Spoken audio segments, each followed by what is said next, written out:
அதாவது நம்ம தெருவில் இருக்கிற கோயில் எப்படின்னா, இந்த ரஜினி படத்தில் ரோபோ ஒன்று சுற்றி ஒருத்தர் தான். அவர் பல வடிவங்களில் பல ரோபோக்களாக வருவார். அப்படி தான் கடவுள் ஒருத்தர் தான். நம்ம தெருவில் இருக்கிற கோயிலுக்கு எல்லாருமே அந்த ரோபோ போல் ஒரு முருகனுக்கான பல முருகராக வருவார், பல சிவனாக வருவார், பல அம்மனாக வருவாங்க. இப்படி தான் ஒவ்வொரு கோயிலுக்கு வர்றது.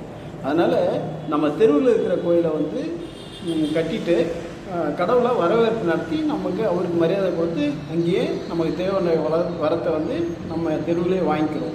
நம்ம வீட்டுக்கு வரவேற்பு நடத்தி நம்ம வீட்டிலேருந்து வாங்கிக்கிறோம்.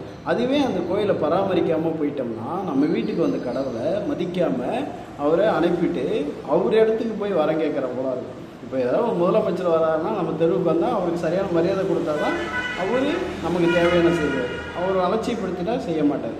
அதனால் நம்ம தெருவில் இருக்கிற கோயிலை நம்ம பராமரித்து பாதுகாக்கணும். அப்போ தான் கடவுள் அங்கே குடியிருப்பார்.